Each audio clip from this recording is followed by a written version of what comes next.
SIR এর form fill up করবে, কিন্তু কিভাবে করবে সেটা বুঝতে পারছো না। তবে তোমাদেরকে একদম সহজভাবে দেখিয়ে দিচ্ছি যে তোমরা কিভাবে ফর্ম ফিল আপ করবে। আর যারা আমার মতো বিবাহ সূত্রে শ্বশুর বাড়িতে এসেছে তাদের ফর্মটা কিভাবে ফিল আপ করতে হবে তাহলে তোমাদেরকে সেটাই বলে দিচ্ছি।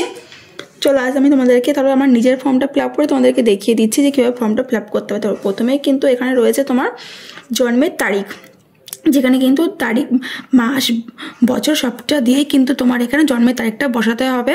সবটা সম্পূর্ণটা কিন্তু তোমার এই যে ফাঁকা সাইড রয়েছে এখানে নয়, কিন্তু সবটা কিন্তু এই দিকটাতে বসাতে হবে। আর এখানে রয়েছে তোমার আধার নাম্বার, এখানে লিখতে হবে।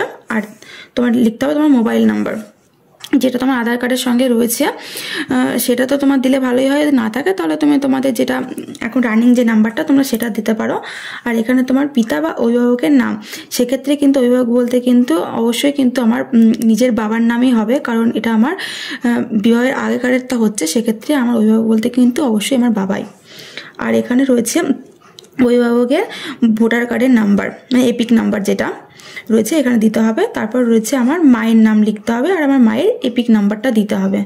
আর এখানে তোমার স্বামী বা স্ত্রীর নাম, সেক্ষেত্রে আমি আমার স্বামীর নামটা এখানে দেবো, আর আমার স্বামীর এপিক নাম্বারটা কিন্তু এখানে বসাতে হবে। তো প্রথম ধাপটা কিন্তু একদম কিন্তু আমার কমপ্লিট হয়ে গেছে, তো তোমরা বুঝতে পেরেছো। আর নিচে দেখো, নিচে কিন্তু তোমার পাশাপাশি দুটো জায়গা রয়েছে। তো এক্ষেত্রে কিন্তু তোমার এই সাইডটা কিন্তু তোমার কোনো কিছু করতে হবে না, তো আমার করতে হবে কিন্তু এই দিকটা। তো দেখো এই দিকটা বলতে এখানে কিন্তু তোমার উপরেই কিন্তু রয়েছে তোমার আত্মীয়ের বিবরণ, যার নাম পূর্ববর্তীকালে সর্বশেষে এসআইআর এর দেওয়া আছে। তো সেক্ষেত্রে কিন্তু যাদের 2002-এর নাম আছে বলতে আমার বাবার নাম দিতে হবে কিন্তু এখানে। আর এখানে আমার বাবার ভোটার কার্ডের নাম্বারটা দিতে হবে। আর এখানে আত্মীয়ের নাম বলতে আমার বাবার সঙ্গে আমার দাদুর, মানে আমার দাদুর নামটা এখানে লিখতে হবে, কারণ আমার বাবার সঙ্গে আমার দাদুর আত্মীয়ের সম্পর্ক।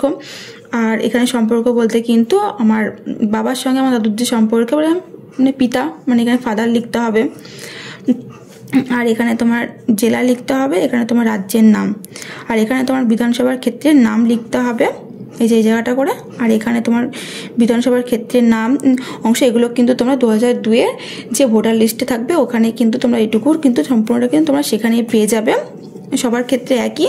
আর একদম নিচে কিন্তু তোমার এখানে এই যে এই জায়গাটা করে কিন্তু তোমার যার যার ফর্ম তার নিজের কিন্তু সিগনেচার করতে হবে, সই করতে হবে। আর যারা সই পারো না তাদের টিপছাপ দিতে হবে।